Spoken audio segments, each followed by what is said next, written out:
नमस्कार। आज हम एक बहुत ही दिलचस्प किताब के कह सकते हैं अंतिम पड़ाव पर बात करने वाले हैं जी। अमीश त्रिपाठी और भावना रॉय की किताब धर्म, एक अर्थपूर्ण जीवन के लिए महाकाव्यों का विश्लेषण। हाँ, और खास तौर पर हम इसके एपिलॉग यानी समापन अध्याय को देखेंगे। बिल्कुल। और ये एपिलॉग इसलिए भी खास है क्योंकि ये पूरी किताब में जो इतनी लंबी गहरी चर्चा हुई है ना, उसका एक तरह से सार है। हाँ, मतलब ये कोशिश करता है कि जो हमारा प्राचीन ज्ञान है रामायण महाभारत से मिला हुआ, उसे आज की हमारी जो भागदौड़ वाली जिंदगी है उससे कैसे जोड़ा जाए। सही। और हमारी आज की ये बातचीत का मकसद भी यही है, समझना कि ये किताब धर्म की अपनी खोज को कहाँ खत्म करती है और हमारे लिए आज के समय के लिए क्या संदेश छोड़ती है। इसमें वो संवाद वाली शैली भी जारी रहती है ना एपिलॉग में भी। हाँ बिल्कुल, वही पात्र है, नचिकेत, गार्गी, धर्मराज, लोपामुद्रा, और वो अपनी बातचीत को समेट रहे हैं। और ये अपने आप में अच्छा है, दिखाता है कि धर्म जैसे गहरे विषय पर भी घर के माहौल में बात हो सकती है। हाँ, कि ये कोई बहुत अकादमिक या मुश्किल चीज नहीं है जिसे बस किताबों में पढ़ा जाए, बल्कि जीवन में उतारा जा सकता है। तो फिर चलिए शुरू करते हैं, देखते हैं ये एपिलॉग हमें कहाँ ले जाता है। इसकी शुरुआत होती है परिवार के आखिरी सत्र से। शाम का वक्त है, चाय पी रहे हैं सब। हाँ, माहौल थोड़ा शांत, चिंतन वाला है।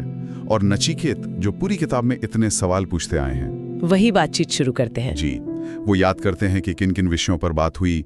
कर्म का सिद्धांत, स्वधर्म, ईर्ष्या, विनम्रता, निष्ठा, योग का असली मतलब, वो सब कुछ। और वो महसूस करते हैं कि अब ये सिर्फ शब्द नहीं रहे। हाँ, कि अब ये चीजें जिंदगी को देखने का एक नया तरीका बन गई हैं। और फिर वो बुनियादी सवाल पूछते हैं जो शायद हर किसी के मन में आता है इतनी चर्चा के बाद, कि आखिर धर्म है क्या, रोज की जिंदगी में इसे जिया कैसे जाए।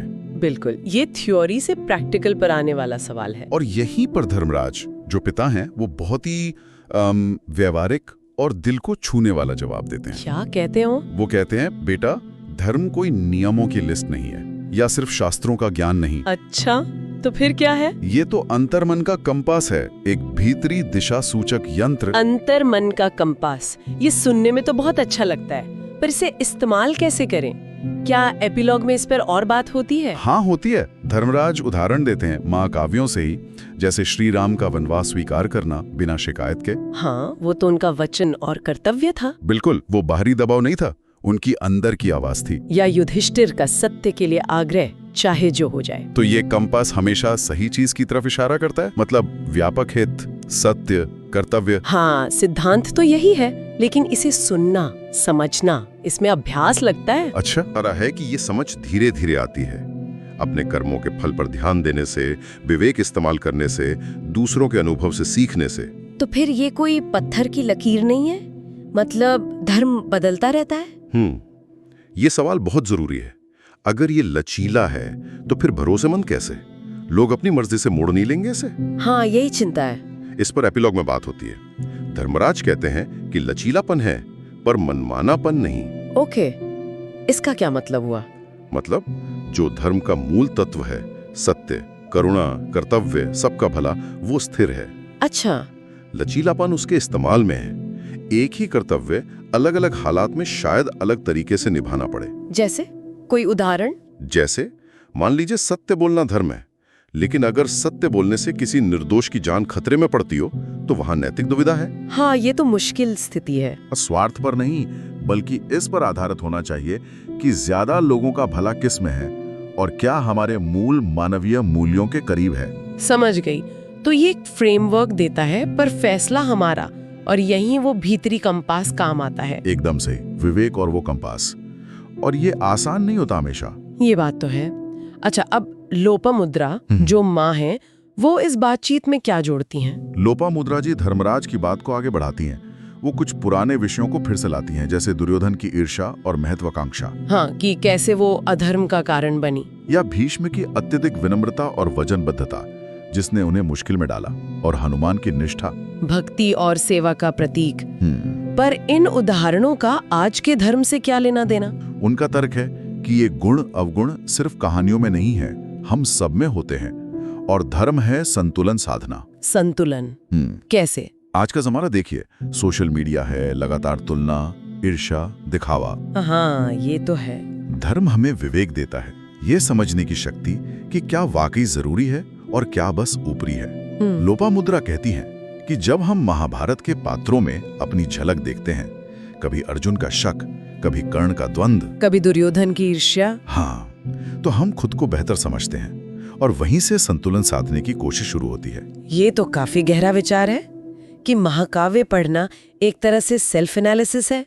पर ये संतुलन साधना आसान है क्या, खासकर आज के दबावों में? गार्गी कुछ पूछती हैं इस पर। हाँ बिल्कुल, गार्गी वही पूछती हैं जो शायद हम सब सोचते हैं। माँ, क्या धर्म का पालन हमेशा सीधा होता है? कई बार तो सही गलत चुनना बहुत मुश्किल लगता है। सही बात है, जिंदगी में ग्रे एरियाज बहुत होते हैं। और लोपामुद्रा का जवाब भी यही है। वो कहती हैं कि धर्म की असली कीमत ब्लैक एंड व्हाइट में नहीं, इन्हीं ग्रे एरियाज में है। अच्छा, कैसे? जब चुनाव मुश्किल हो, नैतिक दुविधा हो, तभी तो धर्म रास्ता दिखाता है, सोचने का एक ढांचा देता है। वो फिर अर्जुन का उदाहरण देती हैं कुरुक्षेत्र में। हाँ, जब वो अपने ही लोगों के खिलाफ लड़ने से हिचक रहे थे। तब कृष्ण ने उन्हें कोई रेडीमेड जवाब नहीं दिया। उन्होंने अर्जुन को उनका क्षत्रिय धर्म याद दिलाया, कर्तव्य याद दिलाया और कहा कि अपने भीतरी कंपास की सुनो। गीता का उपदेश जी।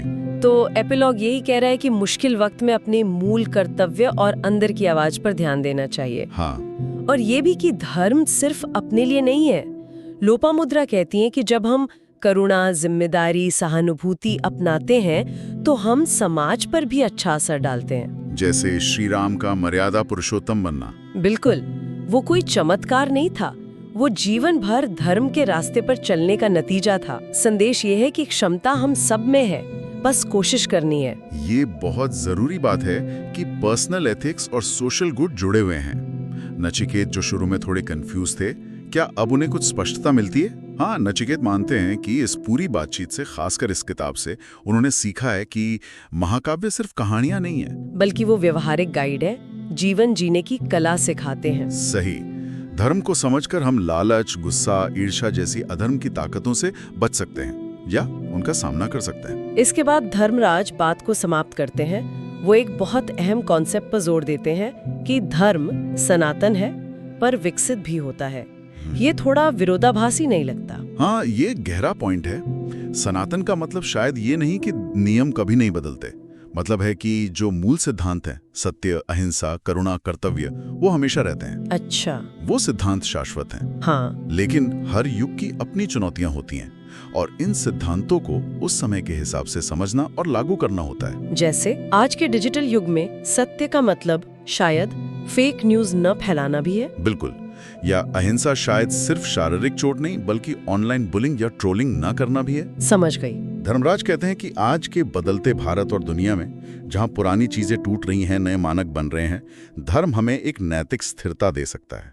और ये किताब इसी कोशिश का हिस्सा है, महाकाव्यों को आज के लिए प्रासंगिक बनाना। और फिर उनका वो फाइनल कॉल टू एक्शन, जाओ अब इन्हें जियो, मतलब सिर्फ समझो मत, अमल करो। हाँ, ये सिर्फ बौद्धिक व्यायाम नहीं है। अच्छा, ये तो हुई पात्रों की बातचीत।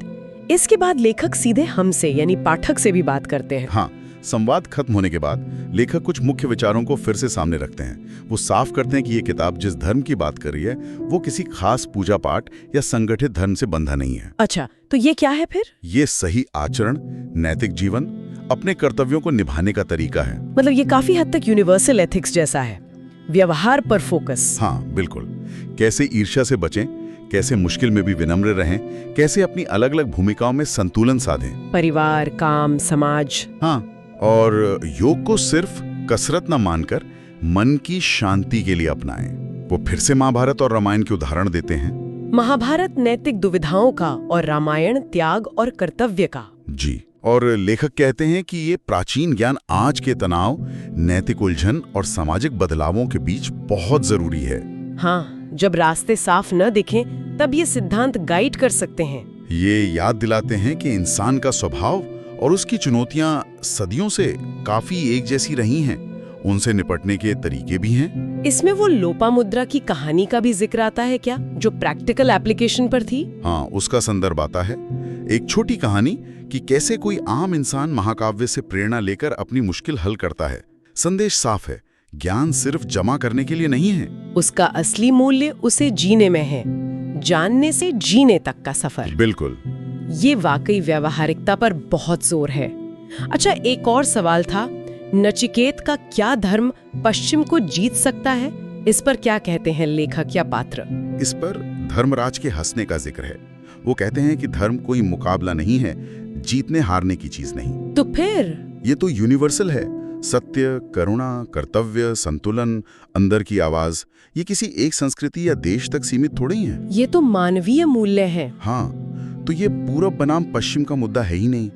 धर्म का सार सबके लिए है, जो भी एक मीनिंगफुल नैतिक जीवन जीना चाहता है। ये सांस्कृतिक सीमाओं से परे है और किताब किस अंतिम विचार के साथ खत्म होती है? एक बहुत ही पॉजिटिव और दृढ़ विश्वास के साथ, धर्म जीतेगा क्योंकि यह जीवन का मूल है, एक तरह का आश्वासन। हाँ, कि उथल-पुथल के बावजूद आखिर में नैतिक मूल्य ही टिकेंगे। और पाठकों के लिए आखिरी संदेश? लेखक कहते हैं कि इस किताब की बातें मन में चलती रहें, उन पर सोचें, बहस करें, अपनी समझ बनाएं और सबसे जरूरी महाकाव्यों को दोबारा पढ़ें, लेकिन एक नई नजर से, इन सिद्धांतों को ध्यान में रखते हुए। हाँ, ताकि नए अर्थ मिल सकें, नई प्रासंगिकता मिल सके। तो कुल मिला के देखें, ये एपिलॉग सिर्फ एक समरी नहीं है, ये अपने आप में एक प्रेरणा है, एक चिंतन है और एक कॉल टू एक्शन है। निश्चित रूप से ये साफ करता है कि रामायण और महाभारत सिर्फ पुरानी कहानियां नहीं हैं, बल्कि वो जीवन जीने की कला, नैतिक फैसले लेने की क्षमता और मानवीय मनोविज्ञान को समझने के कालातीत ग्रंथ हैं। धर्मराज का अंतर्मन का कंपास और लोपामुद्रा का संतुलन साधने का विचार, ये आज के लिए बहुत शक्तिशाली और प्रैक्टिकल टूल है। और ये बात भी उभर कर आती है कि धर्म कोई फिक्स्ड नियमों का सेट नहीं है, जैसा कई बार लगता है। हाँ, बल्कि ये एक जीवित, विकसित होती हुई चीज है जो समय के साथ बदलती है, संवाद करती है। ये हमें बांटने के बजाय सही फैसला लेने की आजादी और विवेक देती है। और जैसा लोपामुद्रा ने कहा, इसका असर सिर्फ हम तक सीमित नहीं रहता। सही, जब हम धर्म के रास्ते पे चलते हैं, मतलब करुणा, जिम्मेदारी, सबका हित सोचते हैं, तो हम एक बेहतर समाज बनाने में भी मदद करते हैं। तो इस पूरी चर्चा को अगर समेटें, एपिलॉग का केंद्रीय संदेश क्या होगा कुछ लाइनों में? शायद यही कि धर्म बोझ नहीं, बल्कि एक प्रैक्टिकल, डेवलप होने वाला गाइड है। ये सिर्फ सही गलत नहीं बताता, बल्कि मुश्किल, ग्रे एरिया वाली स्थितियों में फैसला लेने की समझ, हिम्मत और विवेक देता है। हाँ, ये पुराने ज्ञान और आज की जिंदगी के बीच एक पुल बनाता है। और ये सिर्फ सोचने या सहमत होने के लिए नहीं, बल्कि इन बातों को जीने के लिए प्रेरित करता है, अपने रोज के कामों में, फैसलों में। बिल्कुल, ज्ञान से आगे बढ़कर जीने का तरीका बनने का आह्वान है। सही। और शायद यहीं से एक विचार निकलता है जिस पर श्रोता इस चर्चा के बाद सोच सकते हैं। हाँ, जरूर बताएं, क्या है वो? शायद हम सब इस हफ्ते अपने किसी हाल के अनुभव के बारे में सोच सकते हैं। कोई ऐसी स्थिति जहां फैसला लेना मुश्किल लगा हो। हाँ, जहां सही गलत साफ ना हो या अलग अलग जिम्मेदारियां टकरा रही हो। बिल्कुल। और फिर सोचें कि आज हमने जिन सिद्धांतों की बात की, व्यापक हित देखना, संतुलन साधना या अपने अंदर की आवाज, उस कंपस को सुनना, क्या ये सिद्धांत उस स्थिति को अलग तरह से देखने में मदद कर सकते हैं? हाँ, या भविष्य में वैसी स्थिति आए तो उससे निपटने में कोई अलग, शायद ज्यादा साफ नजरिया दे सकते हैं। ये बहुत अच्छा सुझाव है। ये ज्ञान को सीधे अपने अनुभव से जोड़ने का तरीका है। ये सोचने पर मजबूर करता है कि कैसे ये सिद्धांत सिर्फ किताबों में न रहे, बल्कि हमारे रोज के फैसलों का हिस्सा बने। सही कहा। ये उस अंतिम आह्वान, जाओ अब इन्हें जियो को असल में करने की तरफ एक छोटा सा कदम हो सकता है। एक अर्थपूर्ण जीवन के लिए महाकाव्यों का विश्लेषण के इस एपिलॉग पर हमारी ये बातचीत बहुत ही ज्ञान बढ़ाने वाली और सोचने पर मजबूर करने वाली रही। हाँ, ये साफ है कि इस एपिलॉग में भी बहुत गहराई है और ये हमें आगे भी सोचने और मनन करने के लिए काफी कुछ देता है। निश्चित रूप से ये एक ऐसी चर्चा है जो यहाँ खत्म नहीं होती, बल्कि मन में जारी रहने के लिए प्रेरित करती है।